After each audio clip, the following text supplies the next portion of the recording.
Hello guys.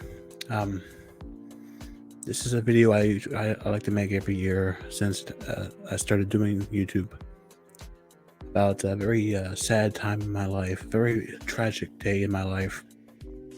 Today is March 18th. This is the day back in 2010 in which my grandfather passed away.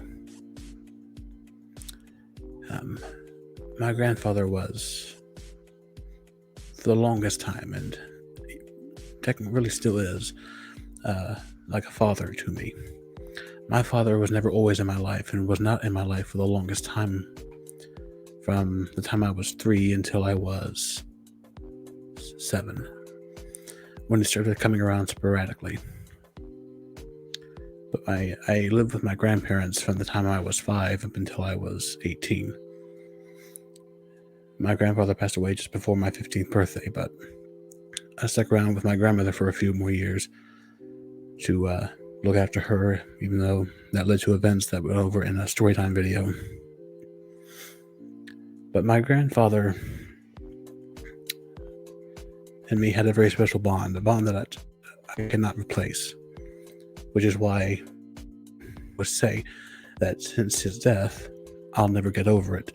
I'll never be able to come to terms that he's never coming back. I'll never get over the fact that he's not here. I'll never be able to find a person that would take me out every night to the all-night ice cream parlor for late-night milkshakes, listening to Elvis music in the car, late-night car rides when I couldn't sleep, or I was having a bad day. No one there to teach me new jokes. That's where I get my sense of humor from, is from my grandfather. And a lot of the jokes that I come up that I use on Twitter or for videos are jokes he told to me.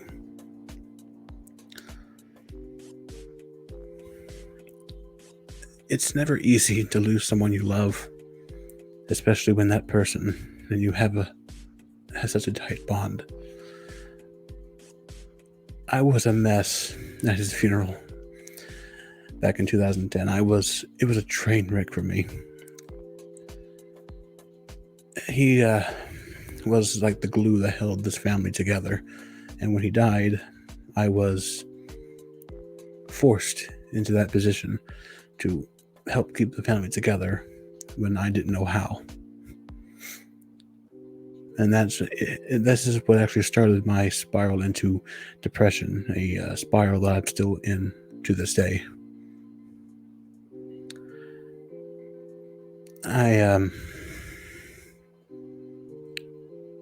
Just March 18th is a horrible day for me.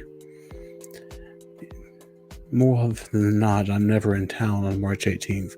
I don't like to be in town for this day. I'm in town on this day long enough to go to the cemetery, visit his grave, but then I'm out of town.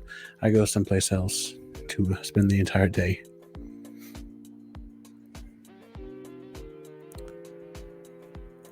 This is a day that I wish was not on the calendar. And so the one day of the year that if I'm in town, I spend the entire day crying, because I know what happened on this day. I know the memory of me and my grandmother rushing to the hospital for a chance to say goodbye, but getting there too late.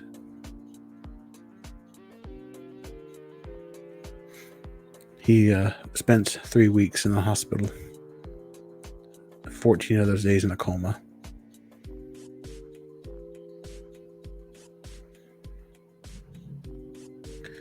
The last thing I said to him when he was conscious, when we didn't think he was going to get that bad, was, "I'll see you back at home." He never left that hospital, and I didn't get there in time to say goodbye.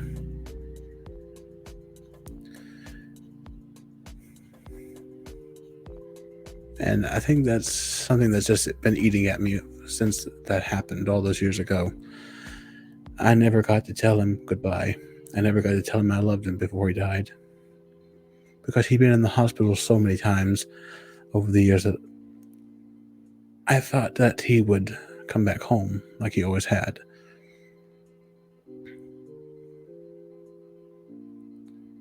And as part for the course with me, I'm always wrong about things, and that was another thing that I was wrong about that I wish I wasn't.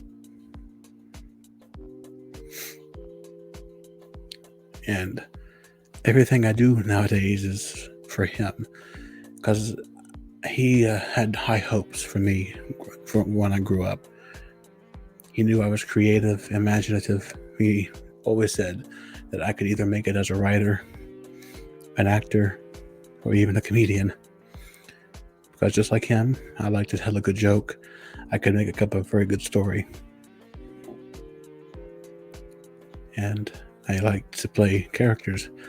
I would wear my Halloween costumes throughout the house on random occasions and pretend to be the character. Or I would put on different outfits and make up my own characters. So in high school, I took up theater. And after high school, I joined YouTube to continue playing characters, telling jokes, talking to people, helping people be entertained. And I've had 3 poems published in books. I'm doing things that he had hoped I would do, things that he knew I'd be good at, the hopes that he had for me when I was just a kid. I just hope that I'm doing it. I've done everything and still doing things that he's proud of. I'm hoping that he thinks I've still got the talent for everything. I still write poetry. And I send them off to publishers, hoping that maybe out of the few poems I send out, one will make it into the books again. Because that's one thing I can brag about with my family. I come from a family that has never done really anything. The highest accomplishment my family's had is had maybe 2 people graduate from college. But no one's ever been able to really do anything in this family. I've done the most out of my family by having those 3 poems published in books over the last few years. And I still get letters from the publishers that I send out there. I guess you could say I do poetry through freelance.